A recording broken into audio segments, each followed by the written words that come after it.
Hi there, and welcome to this conference hosted by MS Focus, the Multiple Sclerosis Foundation. I'm your host, Deborah Foreman, the Educational Programs Coordinator for MS Focus, and I'm joined by Dr. John Schafer, who will be talking to us today about MS through the lifespan. After a presentation from Dr. Schafer, we'll open it up to your questions and comments. Now, I'm delighted to introduce our speaker. John Schafer, MD, is founder and emeritus director of the Mercy Multiple Sclerosis Center and medical director of the MS Achievement Center in Carmichael, California. He practiced with Mercy Medical Group in Sacramento prior to his retirement in February 2021, now, after 45 years in practice.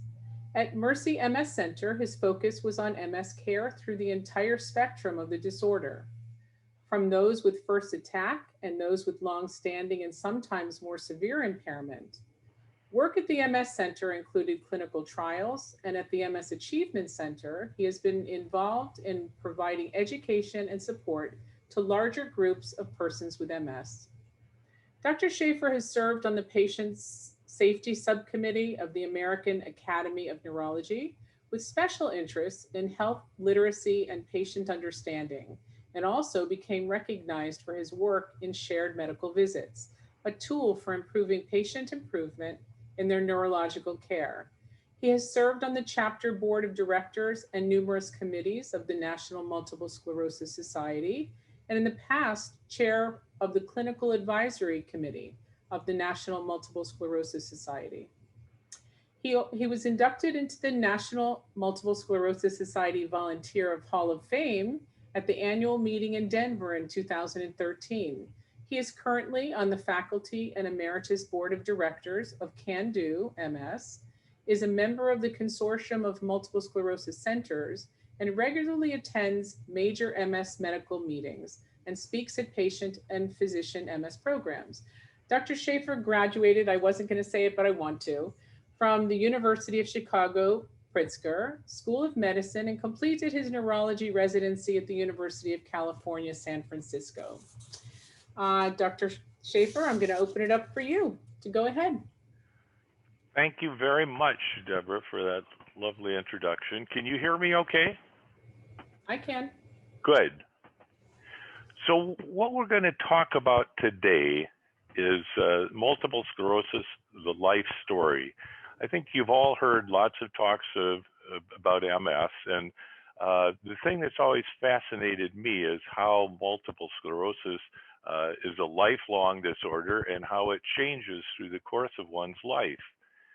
And you know, when a doctor calls me up and says, Dr. Schafer, I want to ask you a question about my patient who has or may have multiple sclerosis, the first thing I always ask is, how old is this person? Because that makes a big difference on what kind of an answer I'm going to give. So just as an outline of what we're going to talk about is that the risk factors for MS may be laid down very early in life, and MS may actually begin before the first symptoms occur. This is a problem we've always had, particularly in clinical trials where you say, well, when did the MS start? Well, who knows when the MS started? That's a tough question. MS behaves very differently at different stages of life, and we'll talk about that. And this may affect the treatment decisions at different stages in life. And I think the bottom line of what we've learned with the treatments that we have is that early treatment provides the best long-term reduction in the risk of disability. So just as a quick review, there's about 1 million people in this country that have MS. Women are 2 to 4 times more likely than men to have MS. The most common age of onset is 29 years old or young adult years. And the course after onset is remarkably variable, ranging from very benign to severely disabling. And this course is very difficult to predict, especially at onset. When the young person walks into my office with their very first symptoms, it's really hard to know what things are going to be like in 10 years and 25 years. Life expectancy, though, is only mildly reduced. So it's a condition that can cause disability, and but is generally not considered fatal. It's a disorder which begins in the prime of life, that is, young adult years, and is lifelong. So let's just kind of review a little bit about what is multiple sclerosis. In the top panel, can you see my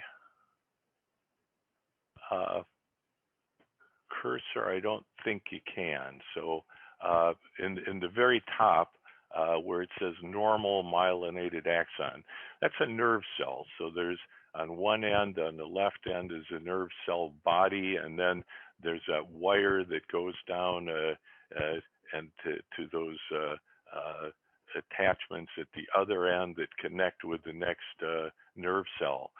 And those little yellow sausage things are myelin.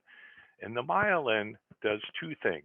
One is that it helps the nerve signal to travel along the nerve, and it also nourishes the nerve and keeps the nerve fiber alive.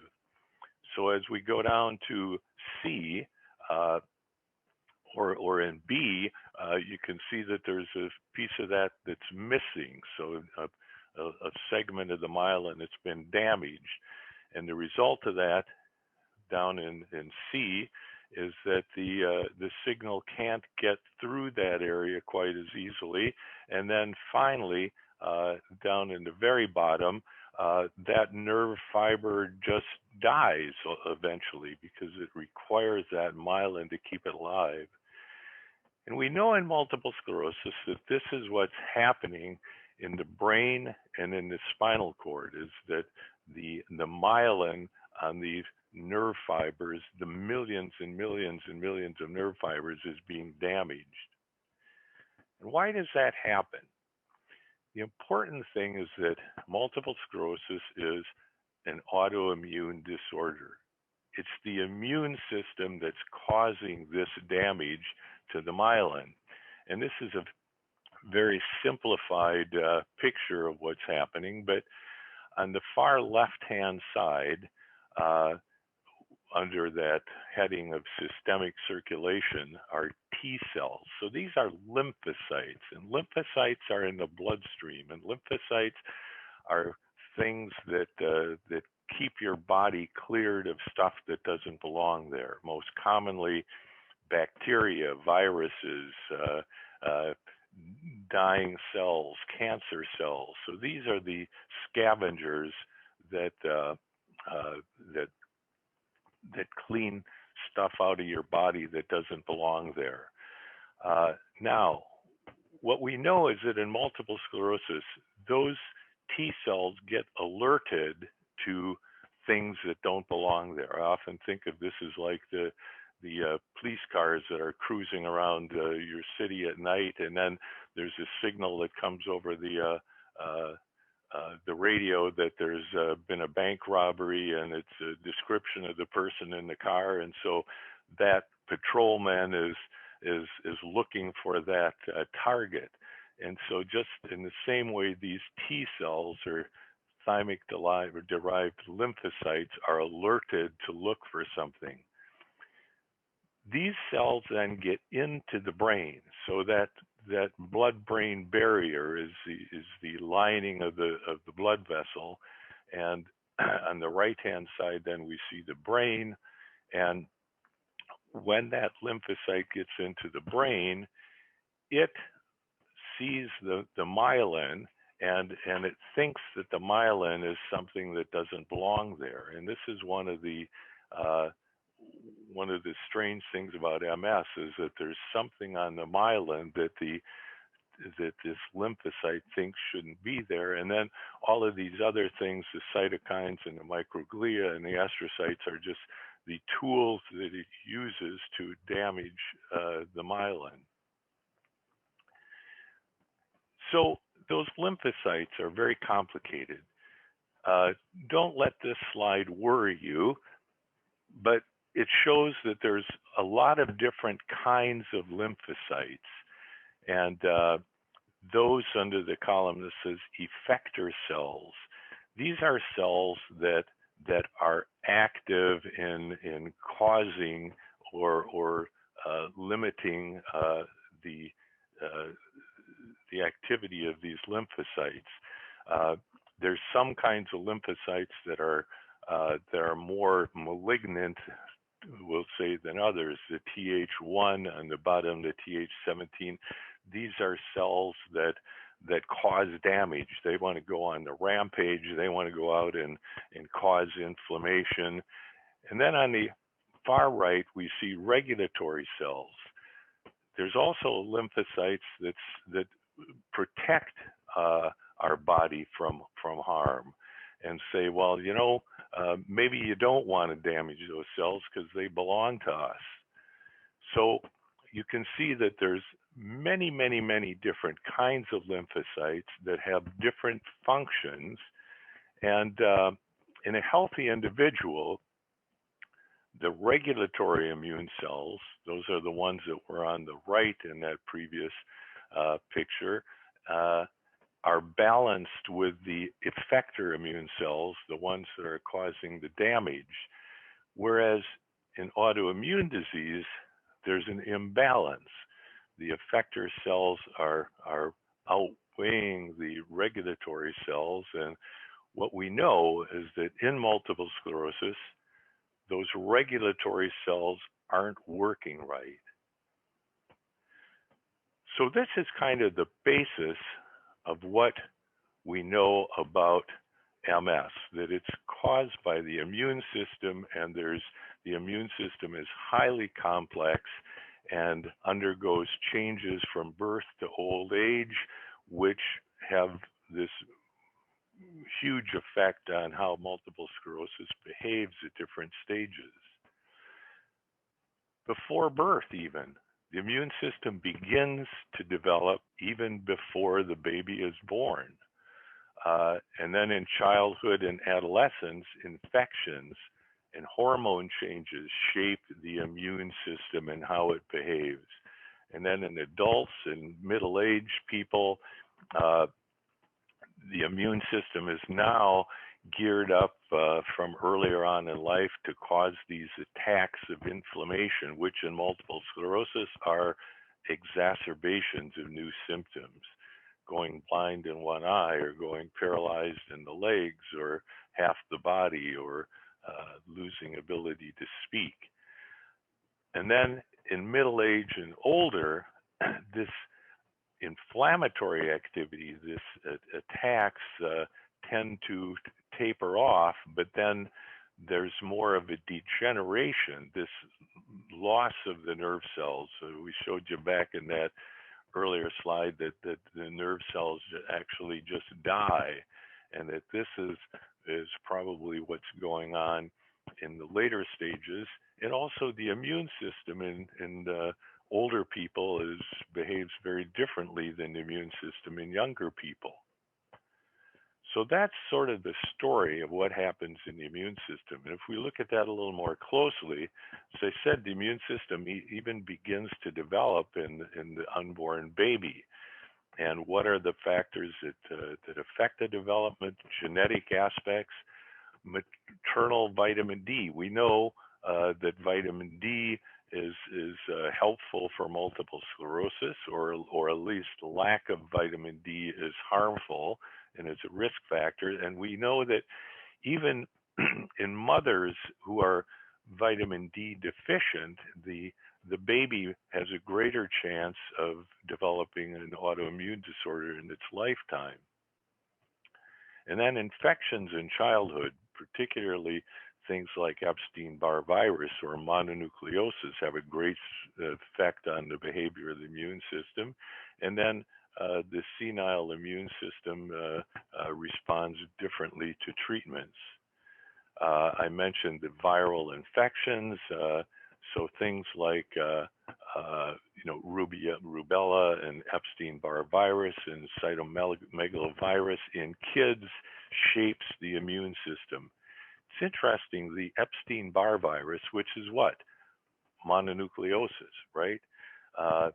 Is actually even a requirement for developing MS. It's been determined that pretty much everybody who has MS has had, whether they knew it or not, exposure to Epstein-Barr virus. So that virus does something to change the immune system. Hormones. In kids, the ratio of MS in males and females is about the same, about 1-to-1, whereas in adults, we know that it's 3 to 4 times as many women as men, and that change shows up at menarche. And then in adults, we know that the first symptoms occur at about 29 years of age, and attacks occur in early and mid-adult life, and then later on in life are progressive forms. I'll kind of go through this quickly. It just shows how the immune system behaves in young people and in old people, and even things like, vaccination efficiency. Young people are much more responsive to vaccines than older people. And that's why they make, for the regular kind of flu, I'm not talking about COVID, but for the ordinary flu, there's a special dose for older people. It's a higher dose because it takes more to get the same resistance. And also, older people tend to get more infections and even more malignancies than younger people. That's because the immune system works differently. Here's a slide that I think you've all seen. And the line in the middle, that black line with the blocks on it, is the course of symptoms of multiple sclerosis. So the bottom line is, so are you able to see that arrow? I'm not sure. So this, okay, so this is normal. There's no symptoms. And then we go along, and then suddenly here's symptoms. This may be an optic neuritis, where you wake up one morning and you're blind in one eye, and then it goes on for a while, and then it gets better. And it goes away, and people may get back to normal. And then that person, though, is at risk for more attacks of other things. You wake up one morning and numbness in your legs that works up over a few days, and you may lose ability to walk, and that may get better, but not necessarily back to normal.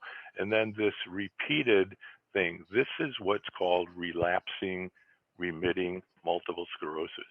And it's the immune system that's causing these attacks. Then at some point in time, this relapsing, remitting attacks gives way to a more progressive phase. And this is something that happens in, we think, more than half the people with relapsing, remitting MS, but not everybody. In this picture, there are still some attacks, but the main thing is this constant progression that usually involves walking, of people losing their ability to walk and ending up in wheelchairs or bedbound. And there may not even be any attacks in this progressive phase. The arrows. These arrows are new spots on the MRI brain scan. And a new spot on the MRI brain scan means that there's been an attack of multiple sclerosis. When MS attacks, it leaves a trail on the brain scan. And so clearly you can see from this picture that there's two different processes that are going on here. There's the inflammatory process, the exacerbating remitting disease, and the progressive are very different. And the inflammatory part occurs in younger people, the relapsing remitting part. The pathology is different. If you look under the microscope at people who are having relapsing remitting MS or people that have progressive MS, it looks different. It's a different process. I have a quick question. Is Yes. that okay? But not everybody ends up with progressive. That's true. We Okay. think that a little more than half, but that's what, as I said, not everybody goes into progressive, but that some may. I don't have new lesions, but yet, like, my spasticity is worse, my memory is worse. Right. Where does that fall in? So that's progression, right?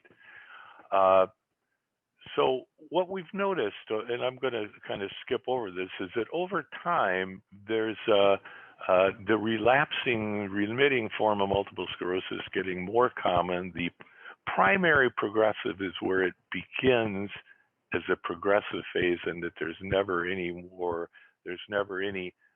relapsing, remitting part of it. I'm going to skip forward a little bit here. So back to that question that I asked early on, when does MS begin? Is it with that first symptom, with this first attack that I said here? Or if you look at the MRI scans, in some people in whom MRI scans have been performed before they had any symptoms, there are spots that may show up. So we know from the MRI that people may have MS before they ever have any symptoms.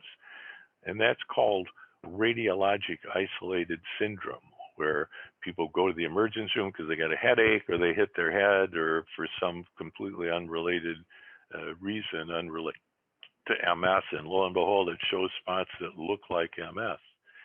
The other question is, that's been looked at is prodrome.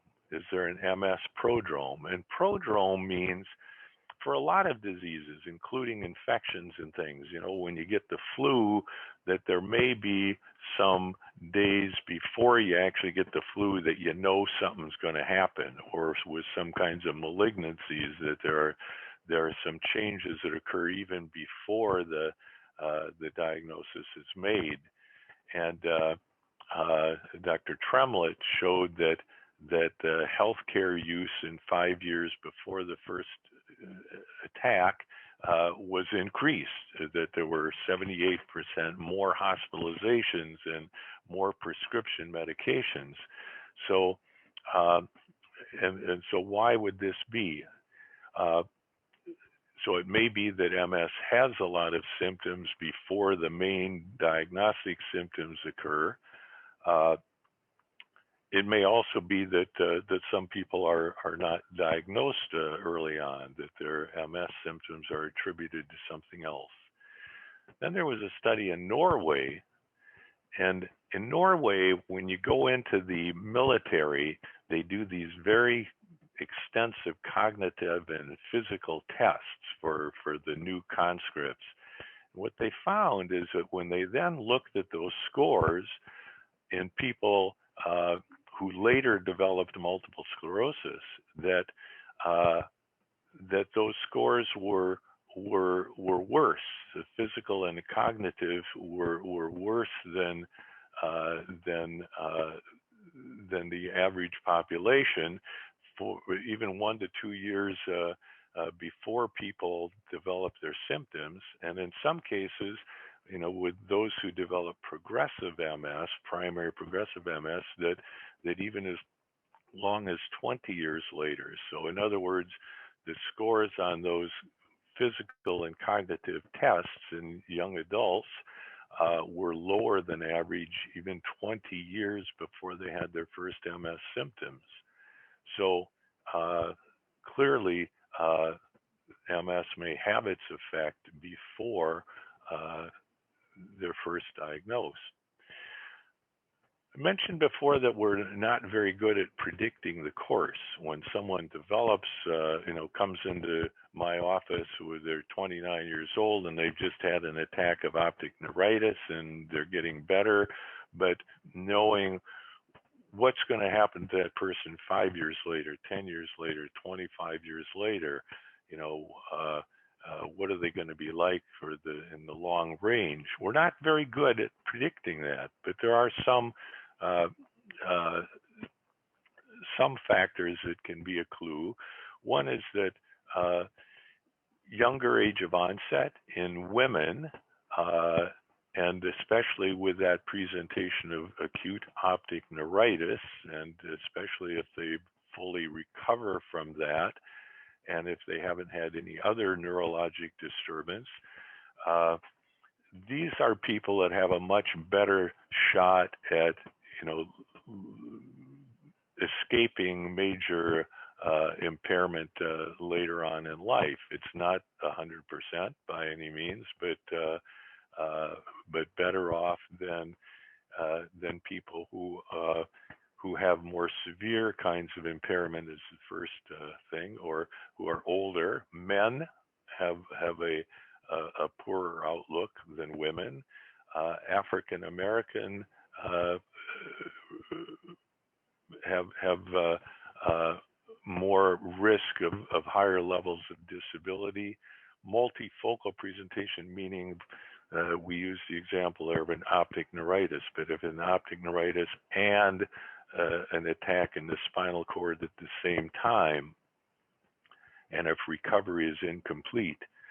On the bottom there, no infratentorial lesions and minimal lesion burden on MRI scan. These refer to things that we see on the MRI scan, that the MS typically affects areas in the upper part of the brain. When it affects parts in the lower part of the brain and in the spinal cord, it's more of a bad omen for future outcome. So certain types of MRI lesions can give us a clue as to what the future is going to bring. Neurofilaments is just a mention of markers that we've been long looking for. Is there a blood test you can do, or even in the spinal fluid that will tell us how somebody's going to be in the future? Neurofilaments are some proteins that are released into the blood and spinal fluid when the nerve cells are damaged, and there's been a lot of interest in these, of whether they predict the outcome. Unfortunately, it's not 100%, and it's not completely accepted what the value of these are. Then there's other things that other risk factors. Smoking. We know that smoking is a risk factor for MS, and particularly the genetic profile. There are genetic aspects of MS. There are some genes that are a lot more common in people with MS than in people without MS. And if you have one of those genes and you're a smoker, that's really an increased risk. I'm going to skip over some of this that talks about, how many years do you have to smoke, and how long has it been since the stopping, that the risk factor to develop MS does go down after you stop smoking, but not until more than 10 years after you stop smoking does it get down to where it should be. So the conclusion: don't smoke or stop smoking, and particularly children of people with MS shouldn't smoke. The microbiome.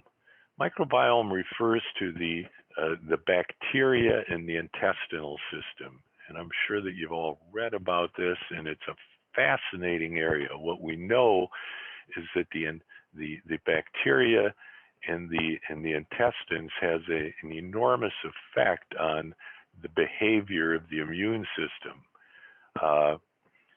The thing is, the problem with this is that we don't know yet, what's the right bacteria, and we don't know if changing the amount of bacteria or shifting it from one kind to another is worthwhile. And so I caution my patients who are very, very enthusiastic about the microbiome thing is that, as yet, we can't tell whether one kind of bacteria is better. I mean, should we do even transplants where we introduce a particular kind of bacteria to improve the outcome of MS? Do probiotics help? Probiotics can affect the kind of bacteria you have, but it's not clear where we go with that. Another important thing about MS is comorbidities. So MS is just one thing that can happen in the course of a person's life, but we know that people have MS also have high blood pressure or depression or diabetes, are at greater risk for overall impairment. And as the number of comorbidities increases, so does disability. So people who have high blood pressure, people who have diabetes, which by themselves can cause neurologic disability, have a greater risk of having disability in the future. Psychiatric comorbidity, that is depressive disorders, is also a risk factor. And then vascular disease, that is things like stroke, can also affect the brain. And what happens neurologically to a person is sort of the sum total of everything that's gone on. So if a person has MS that's caused some damage to the brain, and they have cerebral vascular disease, which affects small blood vessels that can cause damage to the brain, those things interact with each other and can compound each other. I often tell some of my patients, particularly the older people who have had their MS for a long time, that the MS may be the least of their worries compared to some of these other things. And then the other thing is that these comorbidities can lead to diagnostic delay. In other words, when somebody has diabetes and they go to the doctor because their feet have gone numb, they're probably going to be told, well, it's your diabetes, it's affected your nerves, rather than recognizing that it's multiple sclerosis that's causing the loss of feeling in the legs. And then when somebody has these other conditions, they're more likely themselves to go to the doctor. Let's talk a little bit about treatment. So what do we mean when we talk about treating MS?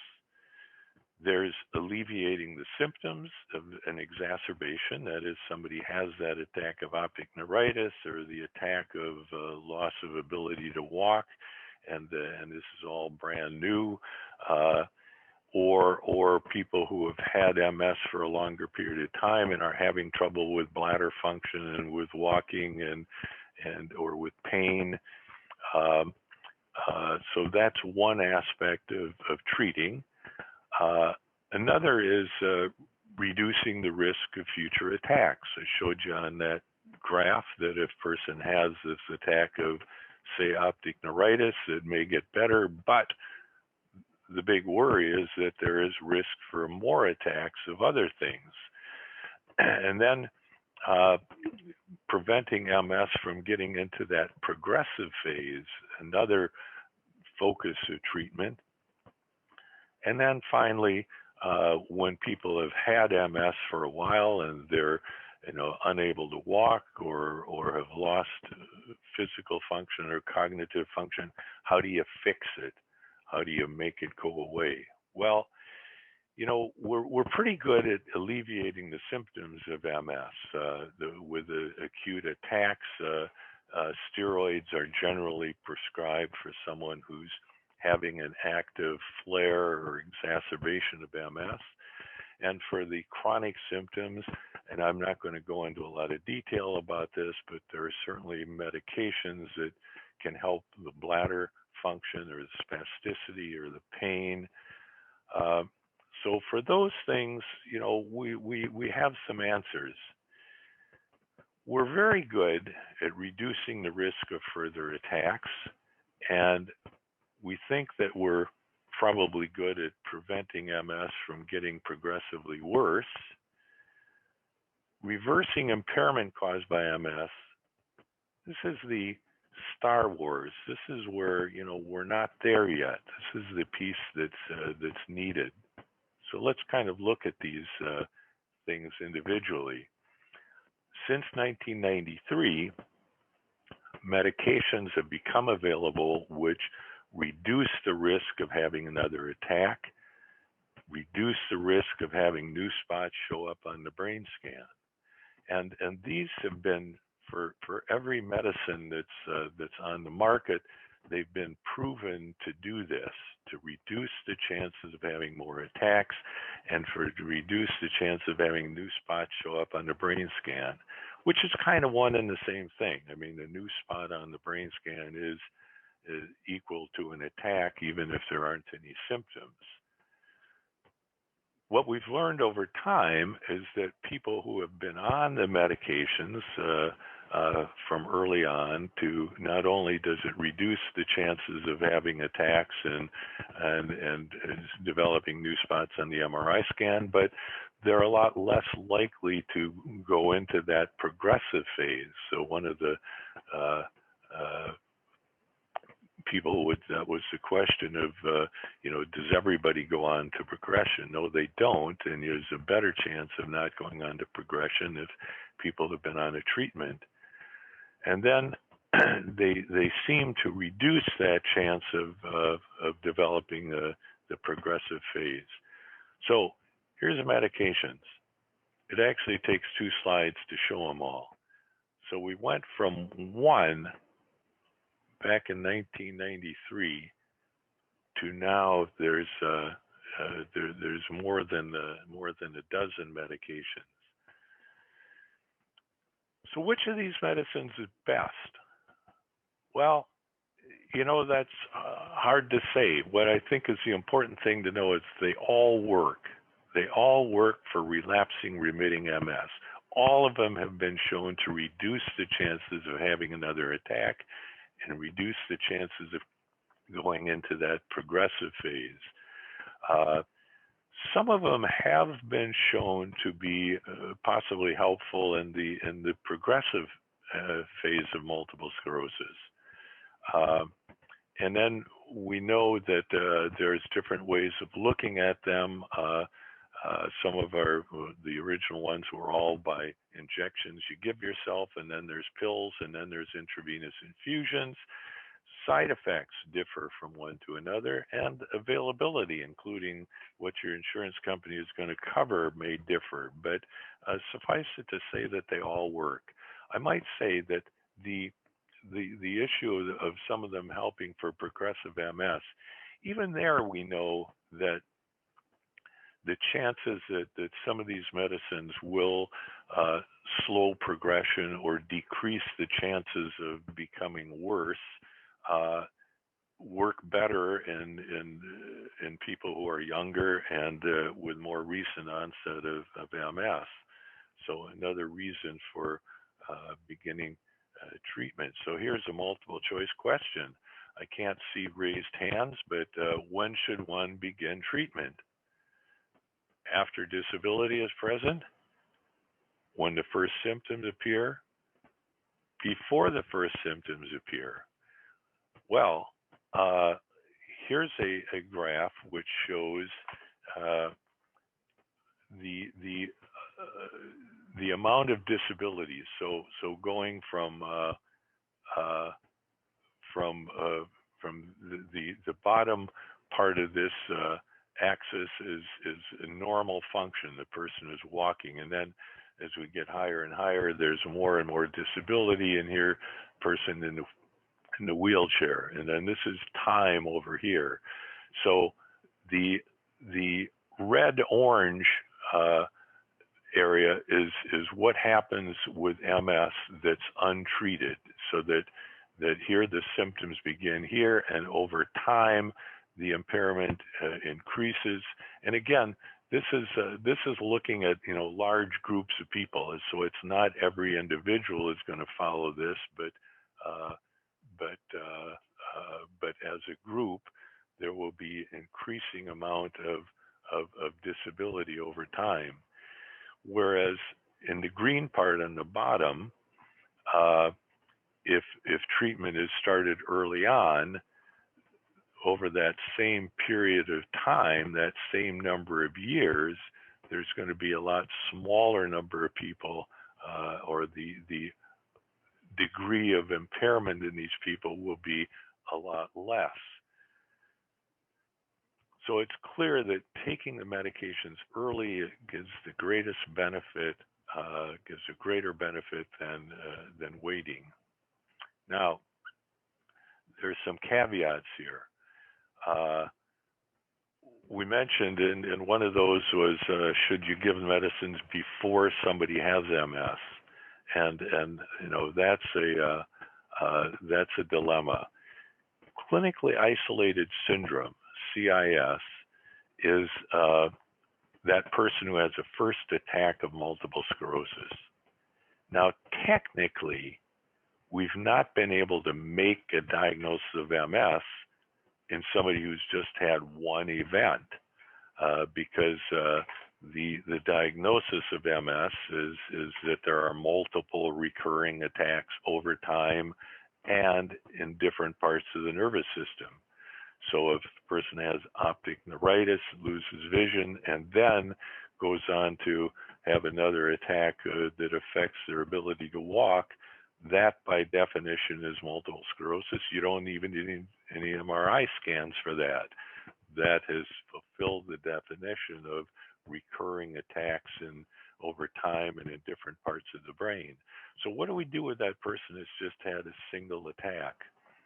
This is where the MRI scan becomes very important, because when that 29-year-old comes to my office with the first attack of optic neuritis, if we do an MRI scan and there's no abnormalities on the scan at all,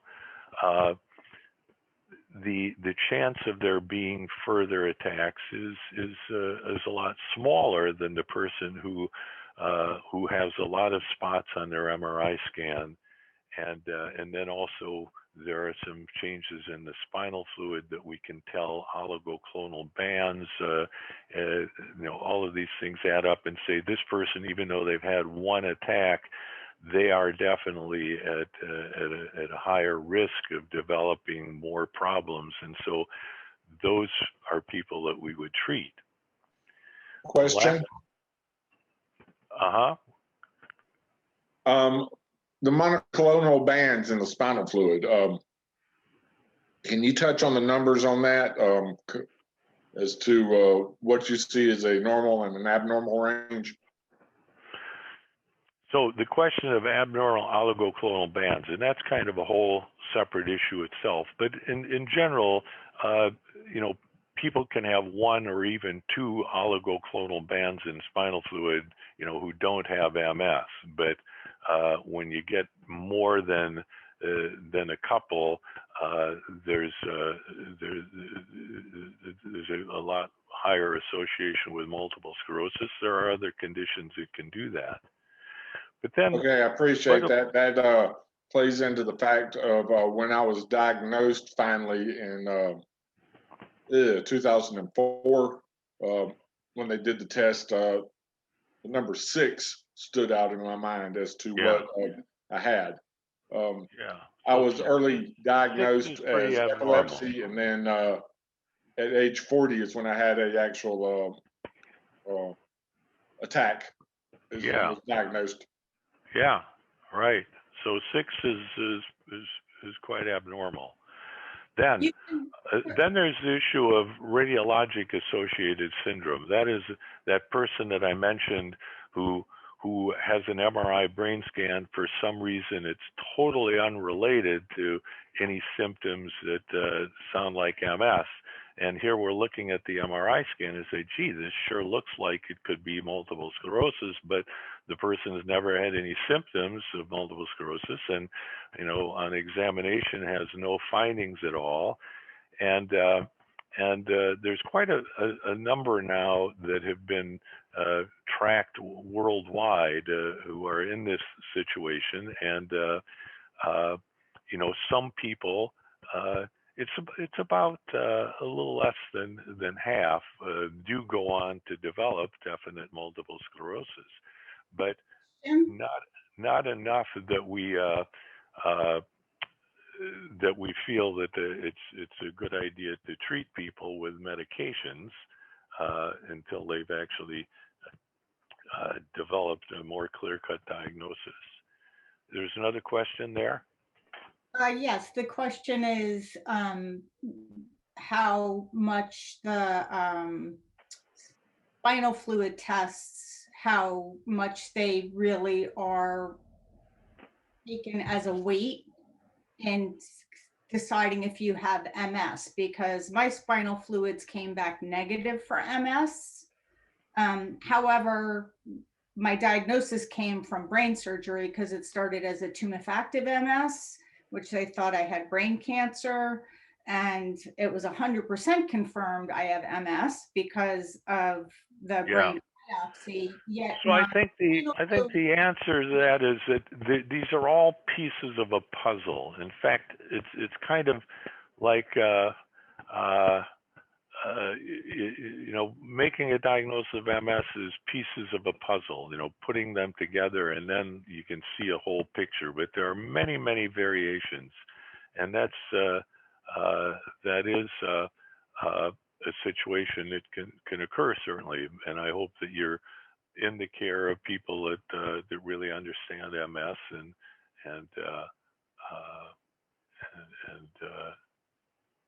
know about these variations. So then the question is, if we're saying that it's best to start treatment of relapsing remitting MS early on, when is it okay to stop treatment? And this is a question that patients always ask me, and that I ask myself when I'm seeing my patients is, how do we know when it's okay to stop? And I am convinced myself that with increasing age, the risk of having an attack, and also the risk of going into that progressive phase for those who have not gone, gets gradually less and less. But, when is enough enough? Do these medications have long-term side effects? And that's something that we're just beginning to find out. One reason for stopping a treatment is if somebody has really bad side effects to the medication. But if people are younger and are at risk for more attacks, it would be much, much better to switch to a different medicine than to simply stop the treatment. And then there are people who are older, who have progressive MS, and by older I mean 60s and 70s, who have may have greater chance of side effects like infections and things like that may outweigh the benefits of it. So this is a dilemma: is there an age which it's okay to stop MS? And I don't think we have an answer to that, but there may be, especially for people with increasing disability, some point where you say, well, this isn't worth continuing. But that's something that really needs to be arrived at, along with an expert MS provider. And it's important to realize that some medications can actually cause an exacerbation due to rebound of inflammatory activity. So one should not take it upon themselves to say, hey, I don't need this medication anymore, I'm going to stop it. Make sure you talk to your doctor first and come to that decision. Now, there's a couple of trials that are going on right now, and that look at, is it okay to stop treatment? And this is really an important question that we all need to know. And what's been determined so far is that for people over the age of 55, and they've had no activity of any kind, meaning no attacks and no new spots on their brain scan for 3 years to 5 years, that people are being followed in this group and for a period of 2 years. It says here the study will end in 2021. Actually, I just saw an update on that. It's been extended to 2022. There's a study in Italy that similarly shows that in people, in this case over the age of 40, who have for 5.5 years have had no clinical MRI changes, that their risk of having an attack is less than younger patients with more recent activity. That doesn't mean it's zero, but that their activity is less. So again, something that's really important to discuss with your physician. We don't have any treatments that cure multiple sclerosis. And reversal of impairment by current treatments is not very good.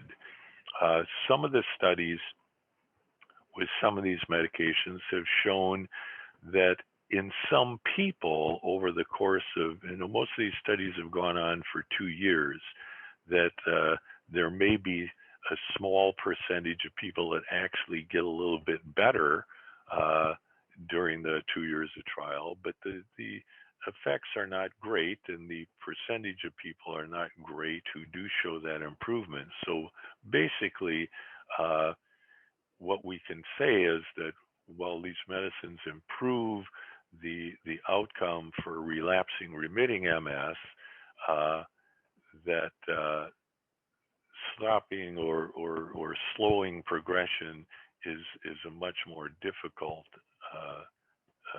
issue.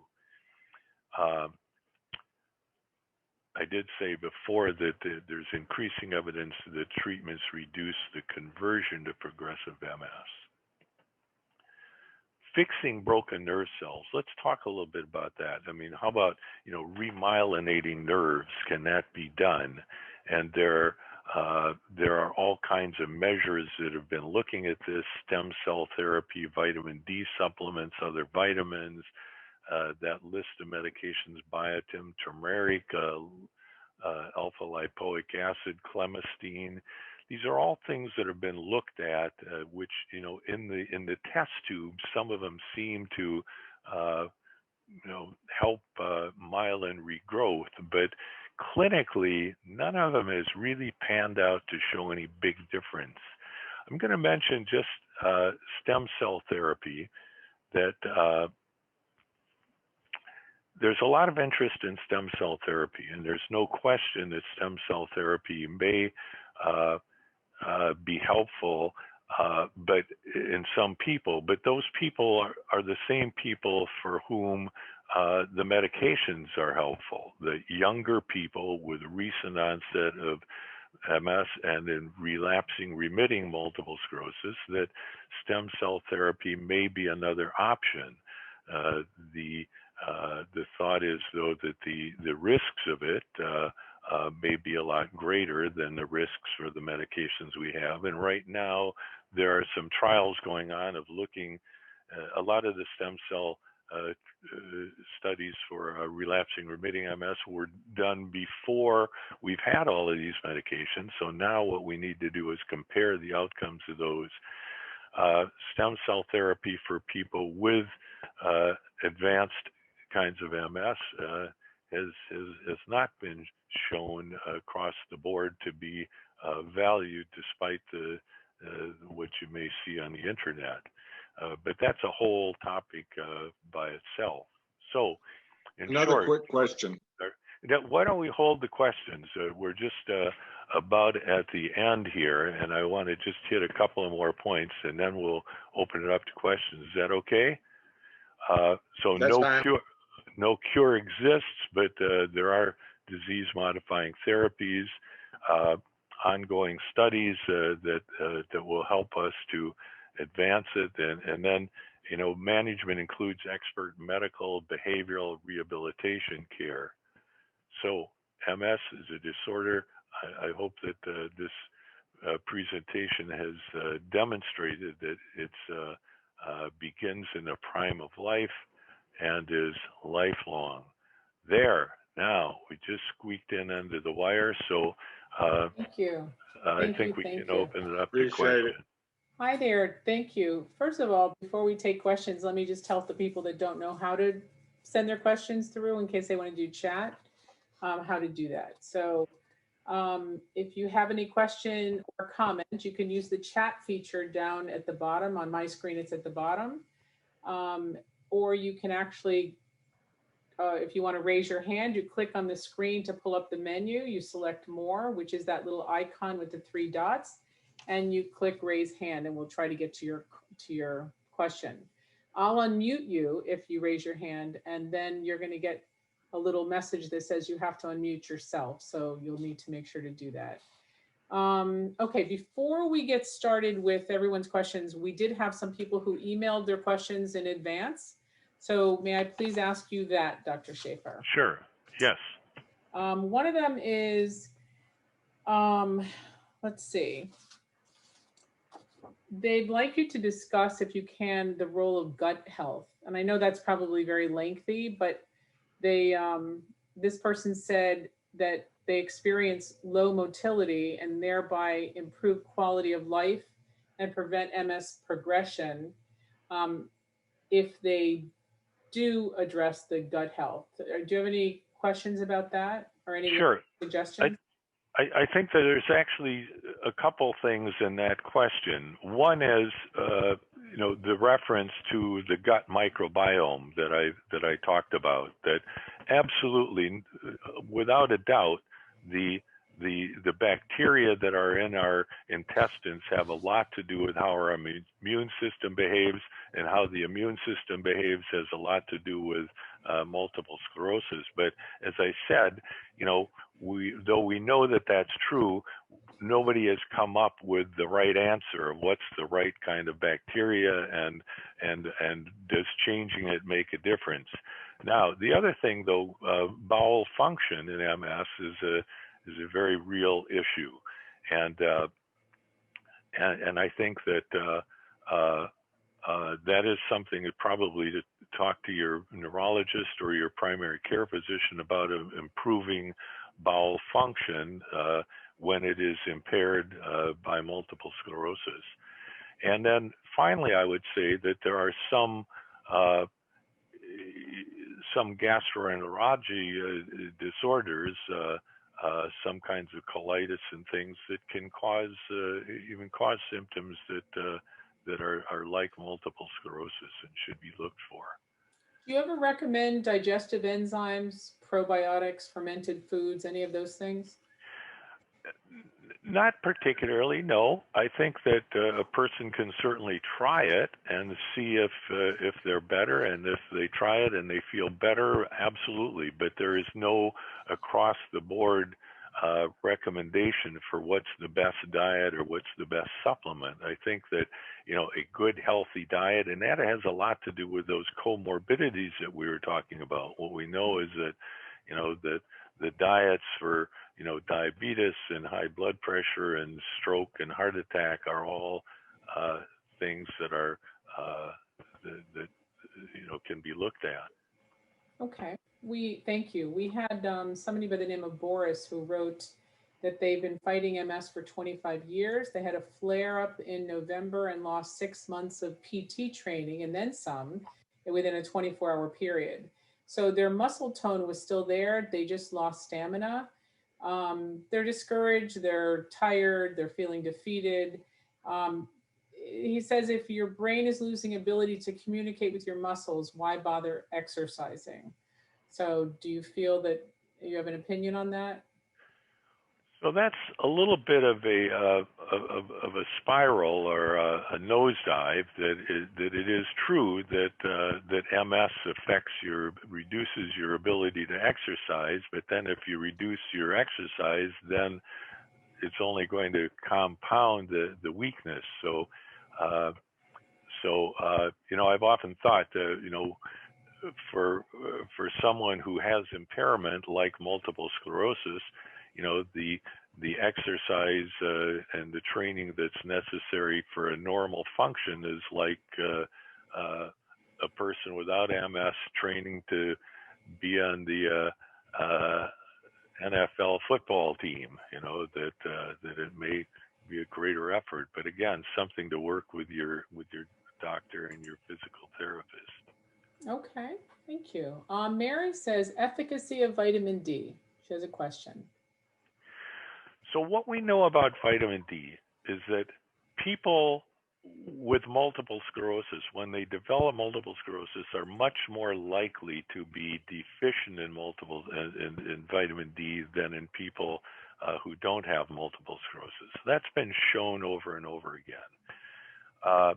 I mentioned that the findings that even in unborn babies, that in mothers who are deficient in vitamin D, there has been seen in some studies a correlation with the baby's development of MS in the future. What vitamin D does in MS, there are studies that show that you're better off if your vitamin D levels are high. It's a little bit less certain, but my view of it has always been that vitamin D is pretty harmless and it's pretty inexpensive, and so it's probably a good idea to take vitamin D. The dosage varies with everybody. You know, the one dose that gives me a blood level that's in a good range, and maybe a different dose than for you to get the blood level in a good range. And what are those blood levels in a good range? Something you need to talk to your doctor about. I think everybody with MS should have a blood test for vitamin D level. I wouldn't get overly obsessed about, where it is, but just, is it real low, or is it in a generally okay range? Are things that you would be interested in. Okay, thank you. Janice wants to know if in deciding if an older MS patient could discontinue their DMT, and I know you discussed some of that earlier, would lesion location, brain versus spine, be a deciding factor? Off the top of my head, I would say no, not as much as whether there's been any activity or age of the patient. Okay, thank you. Mildred wants to know, is there any connection between MS and spontaneous brain bleeds? Diagnosed with MS at age 34, spontaneous brain bleed at 67. Brain bleed recurs at 69. Probably not. Okay.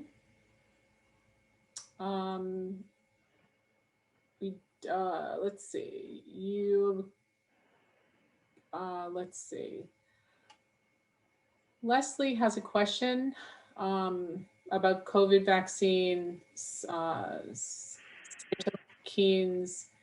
Can you speak about this? In fact, I know that she'd like to speak herself, so let's see.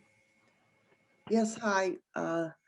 Thank you. This has been a very informative talk you've given. But I have a question, because you were talking about the cytokines, and concerning the COVID vaccine, I've heard about a cytokine storm reaction, and this is very concerning to me. Can you speak about that? I think that the cytokine storm is with COVID infection, is what seems to be happening when people end up in the ICU on ventilators and things.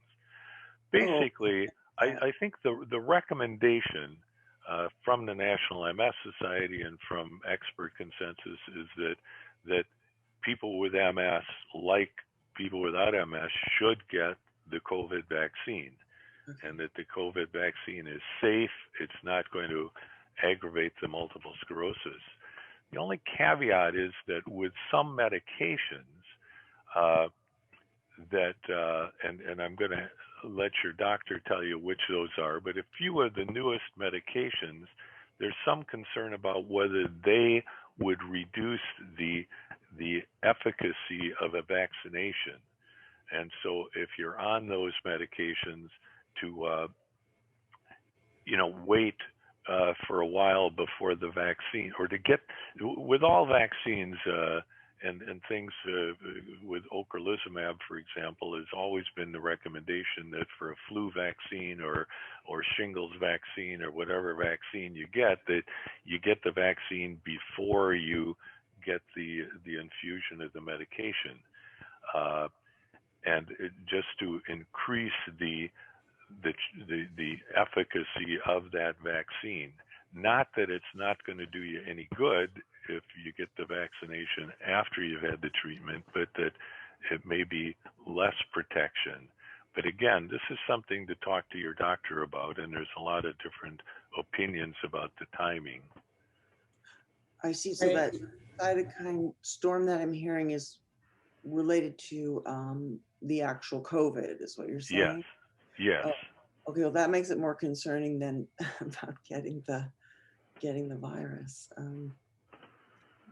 Okay, well, thank you. I'm doing my best to stay healthy and stay healthy. Yes. Okay, thank you. Don't get it. Yeah. Okay, James Barrett. I believe you had a question. Jim Barrett, forgive me. Yeah. Well, James is what my mom called me when I was in trouble, so I've heard that before.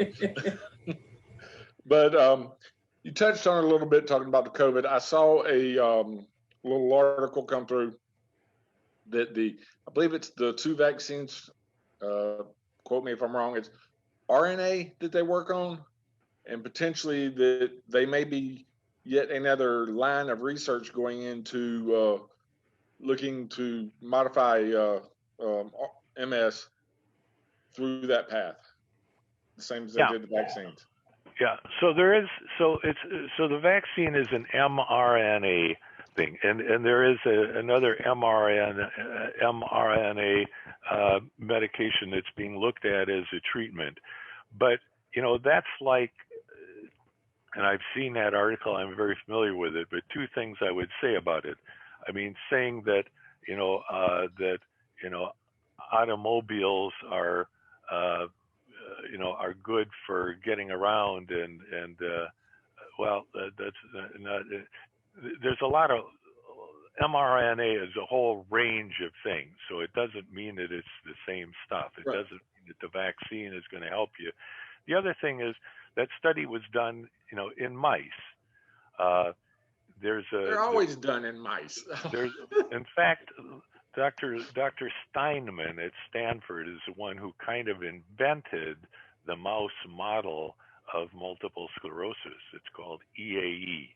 And I heard him once at a lecture say, I discover a new treatment for mouse EAE every week.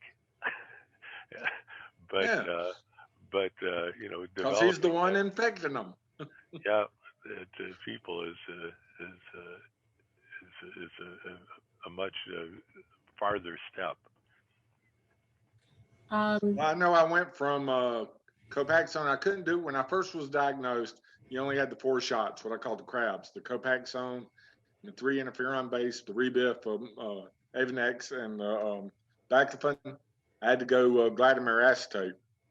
Yeah. That quit working, and I'm now on Sabri and have been on it for right at 8 years, and I had no new lesions, no new activity. So knock on wood, I'm pleased with what's going on. I'm just glad to see other research from different. MS has been researched from so many different angles of attack. It's amazing. Yep. Thank you for the talk today. I appreciate it. Thank you, Jim. Doctor, do we have time for a few more? I do. Okay, wonderful. Well, Dale said he's a male, 84 years old, with PPMS, still mobile but almost limited to a wheelchair, has seen a number of neurologists due to moves to help with problems. One had him on regular injections of solomedrol. Another went to oral steroids. Another just regular pain meds. He feels that the solomedrol does the best for him. Any comment on that, he said? So solomedrol is a steroid medication, and others are, prednisone pills and methylprednisolone or solumedrol is an intravenous phase of it.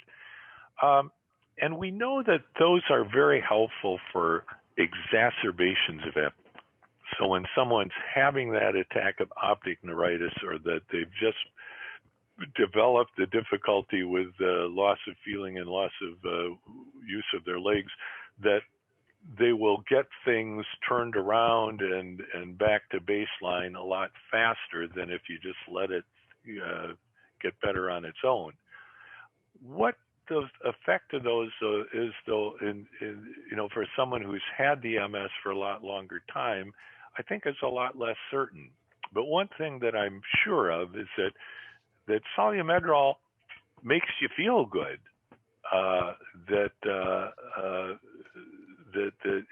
It's energizing. It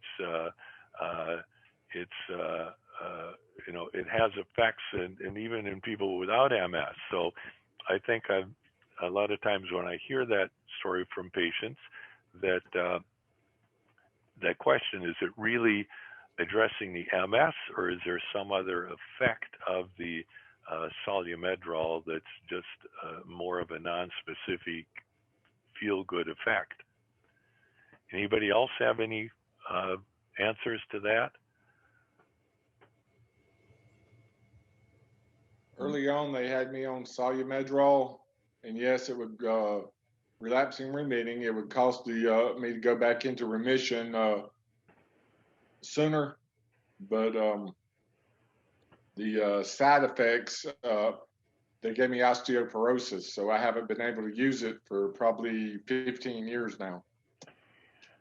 And that's one of the downsides of it, yes. I had experience with the solumedrol. I had the double vision, and my doctor said, "You are going to have the cleanest house because you're going to be up all night. I'm going to give you some sleeping pills." And that first night, the first day I went and got the drip. I had it for 5 days, and that first day I went home and I just fell right asleep. I crashed. I didn't take the sleeping pills. I don't know. It must have been the reverse on me, because I would just go home and crash. So yeah, my house didn't get clean, but my double vision cleared, so it was good. Okay, Doctor. Oh, I'm sorry. Go ahead. I would just say, hi, Dr. Schafer. Hi, Anna. How are you? I'm pretty good. I benefited from solumedrol a couple of times I've taken it. And the one warning I wish people had given me when I received it was that it can cause suicidal ideation. And I had that experience and was really frightened by it, but I was relieved when I realized it was the solumedrol. And it actually lasted for 6 months, and then it just resolved itself over time. But it was good for me to know, because my life was really great. I had no reason to be having these images of, how to do myself in, but they would just come spontaneously and keep me up all night. So that would be the one thing I would just caution people to recognize, that if you're having that problem, it's what I want to say. I don't know, if you can understand where it comes from, it just makes it more bearable.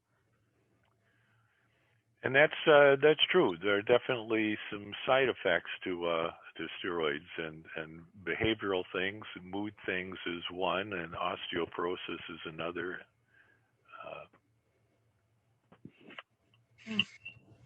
Okay. We have a question from Mary about anecdotal or scientific studies for use of CBD to reduce anxiety and or to help with sleep. Do you have any suggestions on that, or any comments?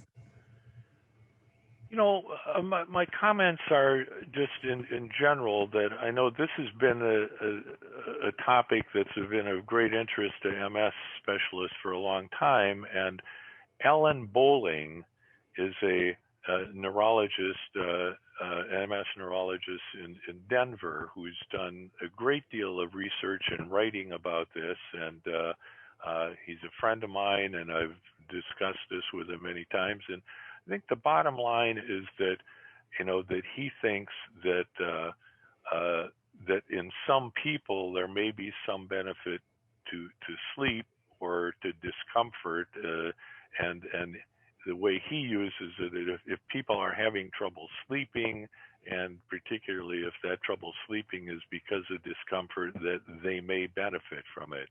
Now, there's a whole lot of caveats to that, and that is that the inconsistency of what you're getting when you get the cannabis, and claims that people make about it.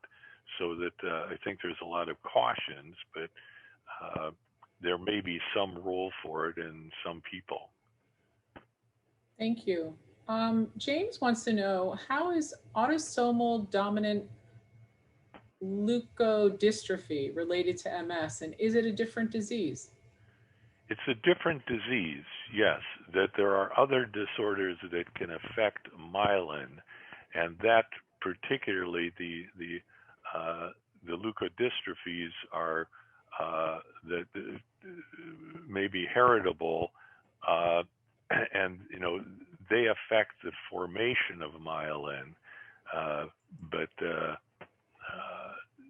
it's a different disease process altogether, and the treatments are different, and the course of it is different. Thank you. Dave wants to know if you have any suggestions. I know this is a very broad topic, but do you have any suggestions that you can offer on fighting and overcoming MS fatigue? Tough one, really, really tough. And what I would say is, go to the National MS Society website and look at the suggestions. I don't think there's any one thing that I've found that across the board is good for people. I mean, the suggestions you see are to try and increase your exercise, to try to look for other causes of fatigue. And I think this is really important. I mean, is there a sleep disorder that contributes to the fatigue, or loss of conditioning that contributes to fatigue, or pain conditions, or other things that may be contributing to the fatigue? There are a number of medications that we prescribe to people that are purported to be helpful for fatigue. And I have a lot of patients myself who are on some of these medicines. There was just an article that came out in one of the medical journals just in the last month or so that concluded that they aren't any better than placebo, that any of these medicines that I've been prescribing don't perform any better than placebo, when they did trials where they'd give something to somebody and the person wouldn't know, is this the real stuff or if this is a placebo? A tough question. Thank you for going into that. So unless anybody has any other questions, I think we're going to say that's all the time we have for now. Thank you so much for going beyond the hour time to help everybody, Dr. Schafer. My pleasure. My pleasure. If you miss any part of this conference, it'll be replayed on msfocusradio.org and available on demand on our MS Focus SoundCloud page and also on our YouTube page. In about 2-3 weeks, it'll be up on the YouTube page for sure. Remember to follow MS Focus on Facebook, Twitter, and Instagram for times and access information. Our next teleconference is going to be this coming Wednesday, 2 days from now on February 10th at 7:00 p.m. Eastern Time. And we're going to have Dr. Mitzi Williams speaking. In honor of Black History Month, she's going to be speaking about the disparities in healthcare for people of color. Our sincere thanks to all of our attendees for your participation, and especially to Dr. Schafer, who's retired as of this month, but is helping us, and who was kind enough to share this information with us today. Thank you, everyone, and have a great day.